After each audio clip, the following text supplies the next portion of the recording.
오늘 성경에 한 사람이 등장합니다. 이 사람은 장애를 가진 사람입니다. 오늘 2절 말씀이 그렇게 말하고 있는데요. 우리 2절 말씀 함께 읽도록 하겠습니다. 나면서 못 걷게 된 이를 사람들이 메고 오니 이는 성전에 들어가는 사람들에게 구걸하기 위하여 날마다 미문이라는 성전문에 두는 자라. 아멘. 그는 나면서 걷지 못하는 장애를 가진 사람입니다. 장애는 그의 삶을 묶어버렸습니다. 걸을 수 없었기에 자유롭지 못할 뿐더러 그 당시의 문화는 장애를 가진 것이 곧 죄와 직결되는 문제였습니다. 사람들의 입방에 오르내렸을 것입니다.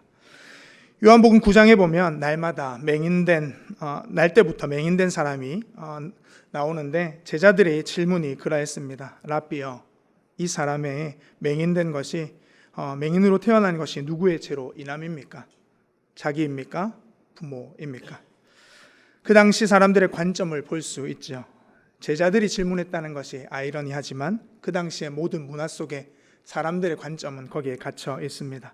그 맹인과 같이 오늘 우리가 읽은 본문에 나면서 걷지 못하는 사람도 똑같은 질문과 스스로의 물음과 괴로움 속에 힘겨운 삶을 살았을 것입니다. 사도행전 4장으로 이 이야기가 쭉 이어지는데요. 4장 22절까지 이어지는데 22절 내용에 보면 그의 나이가, 오늘 나면서 걷지 못한 이 사람의 나이가 40여세나 되었다라고 설명해 줍니다. 그렇게 생각해 보자면 근 40년의 세월을 그는 앉아서 태어나서 어렸을 때부터 구걸하며 지냈지 않았을까 생각해 봅니다. 자신의 죄가 무엇이기에 이렇게 되었는지 스스로 자책하고 원망하며 지냈을지도 모르겠습니다. 때로는 그 사람들이 그를 보며 사람들이 내뱉는 말이 그 사람의 가슴에 와서 돌이 되어 그 마음을 생채기를 내듯 도려내고 찢고 그 마음에 많은 힘듦을 가져다 주었을 겁니다. 한두 번, 아니 수만 번, 수백 번 자신에게 던져지는 그 질문과 사람들의 이야기, 그 속에 어찌 보면 그의 마음 속에 그 질문은 그 마음에 딱딱해지고 그 질문은 이미 오래전에 그냥 묻어둔 질문, 내가 왜 이럴까? 라는 질문이었을 것이며 또한 하루하루 그냥 먹고 사는 것에 그의 삶을 그냥 보내고 있지 않았나 싶습니다. 오늘 그는 다시 미문이라는 예루살렘 성전문 중에 가장 아름답다는 그 미문에서 구걸하고 있습니다. 역사가 요세푸스의 기록에 의하면 높이가 23m가 되는 이 미문은 아름다울 뿐만 아니라 금과 은으로 입혀진 황동으로 만들어진 이중문이며 웅장했다라고, 그리고 장엄했다라고 설명하고 있습니다. 그런 그가 자신의 삶을 이어가기 위해, 생계를 위해 택한 방법, 매일 사람들 앞에 그저 앉아서 구걸하는 방법, 그 수밖에 없었죠. 성전 입구 중 가장 아름답다고 하는 미문에 수많은 사람들이 성전에 오르내릴 때 그는 그 사람들에게 한 푼이라도 얻을까, 오늘 하루를 살아낼까, 그의 삶은 거기에 머물러 있습니다. 미문이라는 너무나도 아름다운 성전의 문과 40년을 걷지 못하는 장애 가운데 묶여 구걸하고 살아가는 이 한 사람의 인생이 너무나도 대조적이고 이질적으로 등장하는 내용이죠. 그 모습으로 그려집니다. 어찌 보면 그 사람의 인생이 너무나도 비참하고 불쌍해 보이기까지 합니다. 우리가 살아가면서 우리의 삶에도 문제들이 있죠. 여러 가지 문제를 만납니다. 인생은 문제의 연속이라고도 말합니다. 그런데 어떠한 문제와 어려움이 지속되면 그 문제가 쉽게 지나가지 않으면 우리는 상처를 받고요. 그 상처된 마음이 낙심하게 되고 삶을 잃어버리기도 합니다. 금세 끝날 것 같은 문제였는데 한 달이 지나고 1년이 지나고 5년이 지나고 10년이 지나도 그 문제가 끝날 듯 끝나지 않고 자신의 삶을 비우는 것처럼 쫓아다니며 벗어날 수 없는 굴레에 갇혀버린 것 같은 그런 느낌이 들기도 하죠.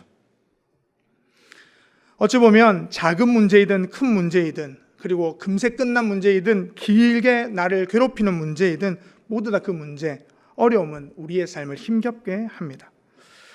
그로 인해 생겨진 여파, 그 상황뿐만 아니라 관계적인 어려움, 그리고 또한 사람과의 그 관계 속에 오르내리는 자신의 이야기를 듣다 보면 견딜 수 없을 때가 더 크죠. 바로 어제 있었던 일인데요. 제가 어제 경험한 일인데 간단하게 제게도 힘든 일을 하나 소개하려고 합니다. 큰 어려움은 아니었습니다. 작은 어려움이었습니다. 내 마음으로는 힘들었습니다. 제가 어제 삼성타워에서 이제 오후쯤에 교회 이렇게 설교를 마무리하러 오는 길이었습니다. 근데 하늘에서 제 어깨에 뭐가 툭 떨어지는 겁니다. 보통 뭐라고 생각할까요? 새똥인가? 이렇게 생각이 들었습니다. 새똥 맞아보신 적 있으신가요? 저는 머리에 맞은 적이 있는데 기분이 안 좋습니다. 새똥인가 하고 사람들이 이렇게 그 벤치에 저희 삼성타워에 저기 놀이터에 벤치에 앉아 있어서 그냥 슥 지나갔습니다. 슥 지나가고 제 어깨를 지나가면서 어깨를 살짝 쳐다봤는데 새똥이었을까요? 아닙니다.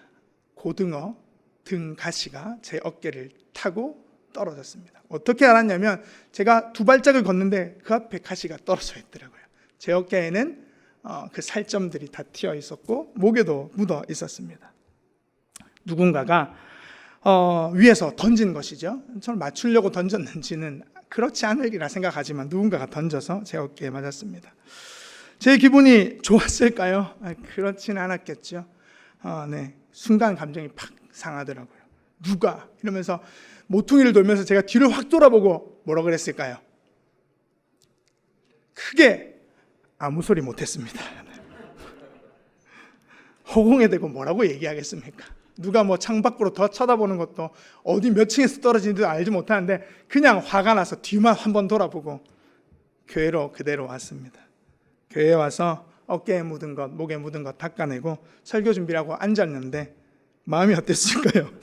여전히 기분이 좋지 않았습니다. 그냥 제 어깨에 떨어진 누군가가 그냥 무심코 던진 가시 하나, 생선뼈 하나인데 기분이 몹시 좋지 않았습니다. 그렇게 앉아서 설교를 써내려가는데 마무리해 가는데 참 마음이 좋지 않지만 그런 생각이 들더라고요. 오늘 말씀에서처럼 수많은 시간 속에 자신의 삶이 어렵고 사람들의 말 때문에 힘겨웠던 이 사람도 사람이 생각나며 이 가시조각 하나 맞은 것 때문에 이렇게 감정이 왔다 갔다 이렇게 힘든데 이 사람은 어떨까라는 생각 말이죠. 우리의 삶에도 마찬가지라고 저는 생각합니다. 작은 일, 저희가 겪은 어제 일은 그냥 자그마한 일이죠. 더 큰 일도 많이 겪었겠죠. 어제 순간적으로 감정이 안 좋아진 일을 그냥 나누었습니다. 우리의 삶에도 수많은 문제들이 얽혀 있습니다. 삶을 살아가면 해결되는 일도 있고 수십 년이 흘러도 기간이 지나도 해결되지 않는 것 같은 일들이 있습니다. 부모님들은 자식 때문에 자식에 대한 걱정과 문제들이 있죠. 직장과 사업에 대한 생계에 대한 문제들이 늘 언제나 끊임없이 있습니다. 자녀들은 어떨까요? 학업과 그 스트레스로 인해 앞날에 대한 걱정 때문에 요즘 청년들, 청소년들 다 살아가고 막막하게 지냅니다. 문제들이죠.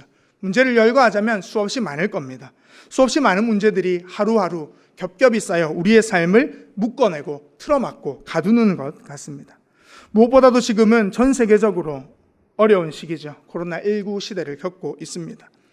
얼마 전까지만 해도 코로나19가 끝날 것처럼 종식될 것처럼 사람들의 확산세가 줄었죠. 10명 안팎 왔다 갔다 하는 때도 있었습니다.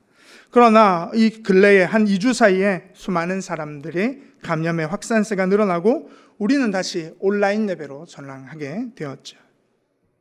문제가 생겼습니다. 어려움이 생겼죠. 온라인 예배를 드리고 또 사회적으로 세상적으로 개인적인 활동들이 제재가 당하고 묶여있는 것 같고 가둬진 것 같고 그런 자유함이 없는 것 같은 상황 속에 우리가 코로나19 시대를 살아가죠. 더더욱 안타까운 것은 이로 인하여서 병원에 계신 분들, 자택에서 요양하시는 분들, 또 자신의 삶에 힘겨움을 가지고 혼자 고독 속에 있는 사람들은 더 고립되고 그 상황 가운데 내몰려 있다라는 겁니다. 그런 상황 속에 있는 이들이 우리 주변에 많이 있죠. 오늘 나면서 걷지 못하는 사람과 같이 말입니다. 그러나 오늘 성경은 그에게 은혜가 임했다라고 말씀합니다. 오늘 성경에서 나면서 걷지 못하는 사람에게 하나님의 은혜가 있다고 말씀하죠.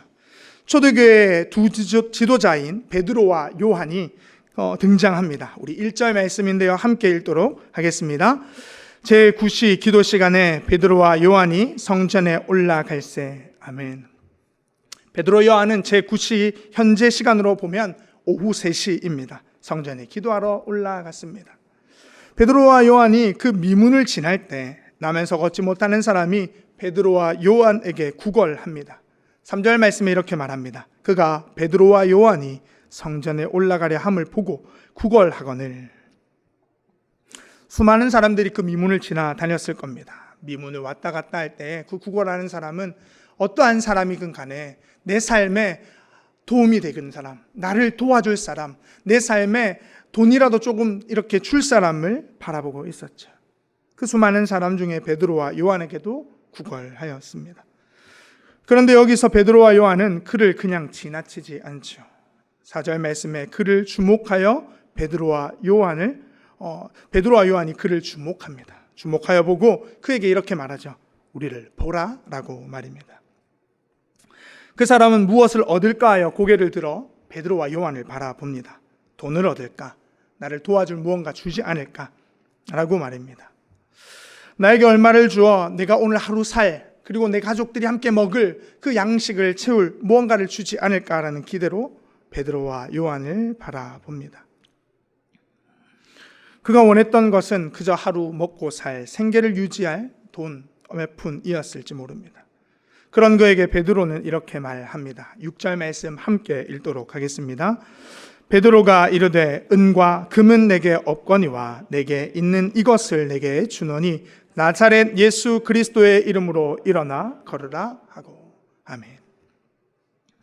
베드로는 그에게 돈을 주려 하지 않았습니다. 돈이 없었는지 있었는지 알지 못하지만 돈을 두지 않았습니다. 어찌 보면 그가 원하는 것은 하루 먹을 돈, 생계를 유지할 금액이었겠지만 베드로는 그의 삶에 예수 그리스도를 선포합니다. 예수 그리스도의 이름을 그의 삶에 제시하고 있습니다. 예수 그리스도의 이름으로 일어나 걸으라고 말하며 그의 오른손을 잡아 일으키니 발과 발목에 곧 힘을 얻고 일어나 뛰게 되었다라고 성경은 기록하고 있습니다. 나면서 걷지 못하는 그가 40년을 장애로 묶여 살았던 그가 사람들의 이야기거리에 못내 마음이 굳어지고 삶을 어찌 보면 하루하루를 그저 살았던 그가 스스로 자책하며 자신의 인생이 저주받았다고 생각했던 그가 나사렛 예수 그리스도의 이름으로 걷게 되었습니다. 저도 그렇지만 여러분들도 이 구절을 생각하면 생각나는 찬양이 있을 것입니다. 무슨 찬양이죠? 금과 은나 없어도 내게 있는 건 내게 주니 곧 나사렛 예수 이름으로 일어나 걸으라. 그는 걸었네 뛰었네 찬양했네. 그는 걸었네 뛰었네 찬양했네. 곧 나사렛 예수 이름으로 일어나 걸으라. 아멘. 이곳에 성도님들이 다 있었으면 같이 불러볼 법한데 네, 각자 영상으로 보시는 분들 집에서 다 찬송하고 계시죠? 네, 그렇습니다.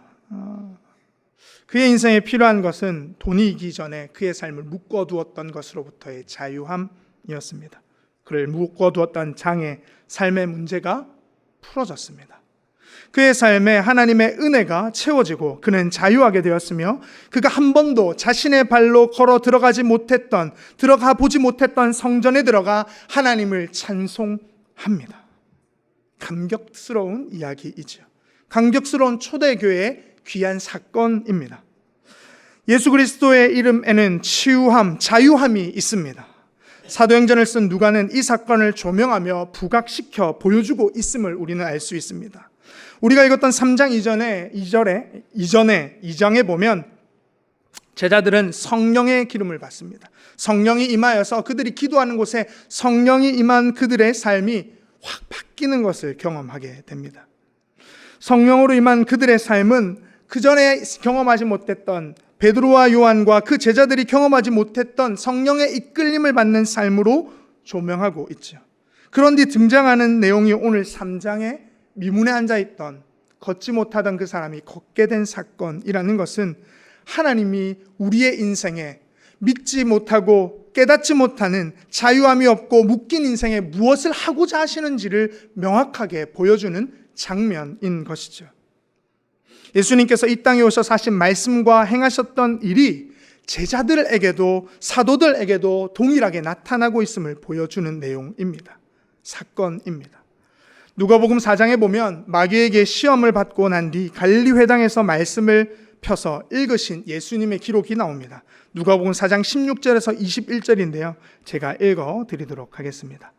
예수께서 그 자라나신 곳 나사렛에 이르사 안식일에 늘 하시던 대로 회당에 들어가사 성경을 읽으려고 서심해 선지자 이사야의 글을 들이거늘 책을 펴서 이렇게 기록된 데를 찾으시니 곧 주의 성령이 내게 임하셨으니 이는 가난한 자에게 복음을 전하게 하시려고 내게 기름을 부으시고 나를 보내사 포로된 자에게 자유를 눈먼 자에게 다시 보게 함을 전파하며 눌린 자를 자유롭게 하고 주의 은혜의 해를 전파하게 하려 하심이니라 하였더라.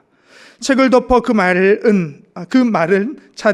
맡은 자에게 주시고 앉으시니 회당에 있는 자들이 다 주목하여 보거늘 이에 예수께서 그들에게 말씀하시되 이 글이 오늘 너희 귀에 응하였느니라 하시니라. 아멘. 또한 누가복음 7장에 감옥에 갇힌 세례 요한이 자신의 제자들을 예수님께 보내어 오실 메시아가 당신이 맞는지 묻는 장면이 있습니다.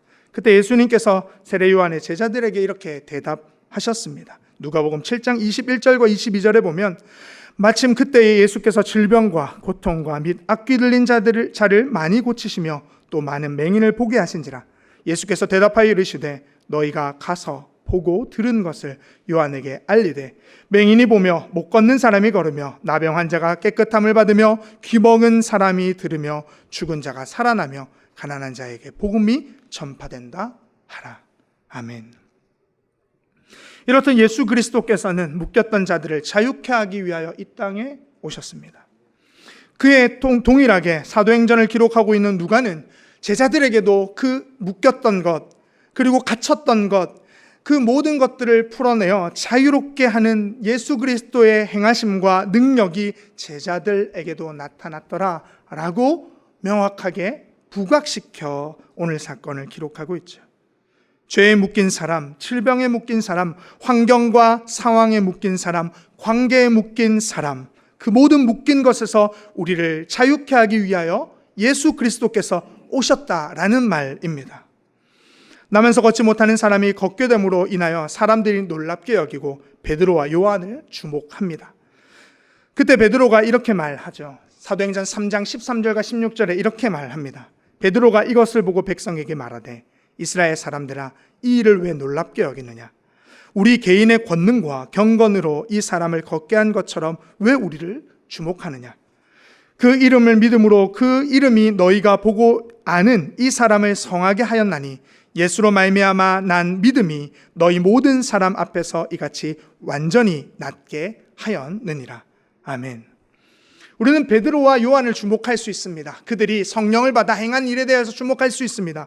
그러나 베드로와 요한은 그 당시에 그것을 보고 목격한 모든 사람들에게 우리를 주목하지 마라. 우리가 한 것은 우리의 개인의 경건이나 권능이 아니라 예수 그리스도의 이름에 따름이라고 말하고 있는 것이죠. 베드로와 요한은 이러한 일에 개인의 권능이 아닌 예수 그리스도의 이름을 증명하고 선포하고 있는 것입니다. 더군다나 방금 전에 읽어드렸던 16절에 두 번이나 그 이름이 강조하며 예수님으로 말미암아 이것이 된 것임을 선포하고 있는 것입니다. 우리에게 집중하지 마라. 예수 그리스도가 하셨다. 예수 그리스도께서 이 땅에 오셔 하신 일이다. 우리도 그 길을 따를 뿐이다 라는 것입니다. 사랑하는 양정교회 성도 여러분, 현재 우리의 삶에도 이러한 하나님의 은혜가 있습니다.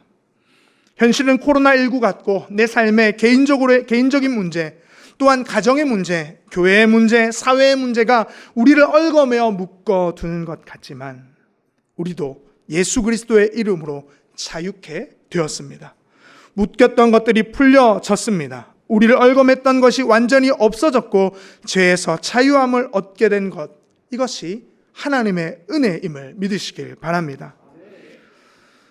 우리는 그 예수 그리스도의 이름으로 자유함을 얻었습니다. 예수 그리스도의 이름으로 자유함을 얻었다라는 것은 무엇일까요? 예수 그리스도의 이름이면 맞는 키처럼 이것저것을 다 열어서 우리의 삶의 문제가 활짝 열리고 탄탄대로가 되는 것일까요? 사실 그렇진 않을 겁니다. 왜냐하면 오늘 말씀 이후에 베드로와 요한은 공회에 잡혀가기도 하고 감옥에 갇히기도 하는 일들이 있습니다. 무엇 때문에요? 예수 그리스도를 전했다고 하는 것 때문에, 예수 그리스도 이름으로 살아내고 선포했다고 하는 것 때문에 말입니다. 이렇듯 우리의 삶에도 예수 그리스도를 믿었지만 문제가 있죠. 어려움이 있습니다. 당장의 코로나19도 그렇고 우리 교회의 여러 가지 어려움 속에도 성전 건축을 하고 있는 모습들도 사실 어려움일 수 있습니다. 그러나 예수 그리스도께서는 우리를 구원하여 죄로부터 자유케 하셨듯 우리를 모든 얽어매는 것으로부터 자유케 하신 줄 믿습니다. 그것을 로마서 8장 1절과 2절에 이렇게 말씀하고 있습니다. 그러므로 이제 그리스도 예수 안에 있는 자에게는 결코 정죄함이 없나니 이는 그리스도 예수 안에 있는 생명의 성령의 법이 죄와 사망의 법에서 너를 해방하였음이니라. 아멘. 죄와 사망이, 세상이 우리를 가두어 두지 못합니다. 우리는 예수 그리스도 안에서 자유함을 얻었고 우리의 삶에 우리를 얽어매려고 하는 사단의 거짓과 속임수에 때로는 우리의 마음을 빼앗기고 우리의 삶을 어찌 보면 송두리째 앗아가는 것 같지만 예수 그리스도의 이름으로 그것에 묶여 있을 수 없음을 고백할 수 있는 우리 여러분들, 우리 모든 성도님들이 되길 간절히 소망합니다. 분명한 것은 우리가 예수 그리스도의 이름으로 기도하고 행하면 주님께서 이 일을 행하실 줄 믿습니다. 그분이 행하시는 것은 우리가 생각하는 조금 전에 말씀드렸던 맞는 키가 아닐지 모릅니다. 내가 원하는 것, 내가 바라는 대로 이루어지지 않을지도 모릅니다. 그러나 예수 그리스도의 이름으로 선포하며 그분을 믿는다는 것은 그분이 하시는 모든 일이 선하고 그 이름으로 되어진 일이 모두 다 하나님의 이름을 우리가 고백하며 의지하기에 때로는 내가 원하는 길이 아닐지라도, 원하는 결과가 아닐지라도, 때로는 우리가 문제를 해결하기 위하여 기도했지만 해결되는 것 같지 않아 보일지라도 우리는 그 속에서 예수 그리스도의 이름을 신뢰하고 의지하며 나아갈 수 있을 줄 믿습니다. 더 나아가 우리는 예수 그리스도께서 이 땅에 오셔서 묶였던 자들을 자유케 하고 눌린 자들을 온전케 하였던 것처럼, 그리고 베드로와 요한이 걷지 못한 그 사람을 예수 그리스도의 이름으로 자유케 한 것처럼 나의 삶을 그들에게 내 안에 계신 예수 그리스도가 날 자유케 하고 세상에 묶여있지 못한다는 것을 살아냄으로 인하여서 우리 주변에 묶여있는 세상의 굴레와 속박 가운데 그리고 사단의 권세 아래에 놓여져 있는 세상 사람들에게 예수 그리스도의 이름이 우리를 자유케 했음을 선포하는 우리 모두가 될 수 있기를 간절히 소망합니다. 사랑하는 영정교회 성도 여러분, 우리는 무엇보다도 코로나19 속에 갇혀 있는 것 같습니다. 그러나 우리는 이 시기를 예수 그리스도의 이름으로 승리하며 살아낼 수 있습니다. 이 기간이 언제 끝날지 우리는 알지 못합니다. 곧 끝날 것 같다가 다시 재확산으로 우리는 움츠려들었죠. 그러나 예수 그리스도께서 승리하신 것처럼 우리의 삶을 넉넉하게, 그리고 또한 오늘 베드로와 요한이 공회 앞에 잡혀가서 그들에게 조곤조곤 예수 그리스도의 이름이 그들을 묶였던 것에서 자유하게 한 것을 설명해낸 것처럼 우리의 삶을 주님과 동행하며 그렇게 살아내는 은혜의 때를 경험하며 살아내며 또한 세상 사람들의 그 어려움에 공감하며 나아가기를 주님의 이름으로 간절히 소망합니다. 기도하겠습니다. 살아계신 아버지 하나님, 감사합니다. 그 은혜를 감사합니다. 우리로 예수 그리스도의 이름으로 살아가게 하여 주옵소서. 우리를 묶은 세상의 속임수와 거짓에서 우리를 자유케 하신 예수 그리스도의 이름으로 이 한 주간도 살아내게 하여 주시옵소서. 나아가 우리의 삶이 묶인 자들에게 자유함을 주는 예수 그리스도의 이름이 전파되는 것에 우리의 삶이 또한 사용되게 하여 주시옵소서. 그로 인하여서 코로나19로 아픔과 염려 속에 또한 세상의 지탄 가운데 놓여져 있는 우리네 교회가 넉넉하고 여유롭고 자비하고 긍휼하신 하나님을 따라 예수 그리스도를 따라 살아내는 그런 놀라운 그리스도인의 삶을 세상 가운데 살아갈 수 있도록 인도하여 주시옵소서. 모든 말씀 우리 주 예수 그리스도의 이름으로 기도드립니다. 아멘. 사랑하는 여러분, 이제 주님의 말씀을 마음에 품고 세상에 나가십시오. 지난주 정부에서 모든 예배를 비대면으로 하라는 고강도 방역 지침을 발표함에 따라 당회에서는 심사숙고하여 결정된 사항을 교인들에게 문자를 보내드렸지요. 이 내용보다 더 중요한 것은 우리 성도들이 이 일을 통하여 더욱 정결해지고 우리 주님께 더욱 집중할 수 있는 시간이 되었으면 합니다. 예배당에 직접 나와 예배 드릴 수 없는 상황이지만 우리가 이 예배당에 들어오고자 하는 마음들, 함께 찬양하고 예배하고자 하는 마음들을 영상으로나마 참여하며 하나님께 그 마음을 표현했으면 좋겠습니다. 옷을 깔끔하게 입으시고 자녀들과 함께 우리가 왜 이렇게 예배해야 하는가 하는 상황을 설명해 주시고 이 일 때문에 우리가 얼마나 예배를 갈망하고 얼마나 소중하게 생각했는지 분명해지지 않겠습니까? 이런 상황이 우리의 믿음이 뒤로 물러가는 일이 되지 않도록 주의해야 합니다. 사랑하는 양정교회 성도들이여, 지금은 믿음의 주를 바라볼 때입니다. 이제는 영과 진리로 예배하라 하신 그 말씀을 몸소 실천할 수 있는 때입니다. 여러분이 서 있는 어느 자리에서 예수 그리스도의 이름의 권세로 이김을 선포하시면 반드시 승리의 기쁨이 넘치게 될 줄 믿습니다.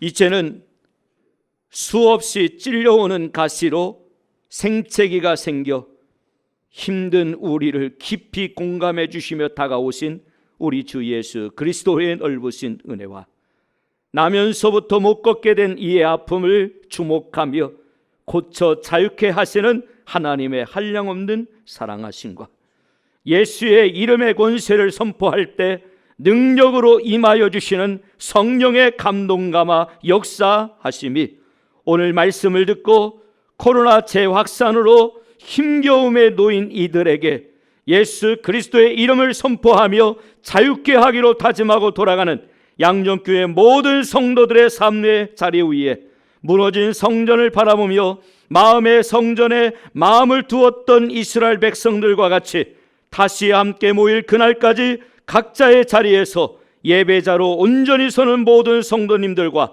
가족들과 삶의 현장들 위에 이제로부터 영원까지 함께 계시기를 간절히 축원하옵나이다. 아멘.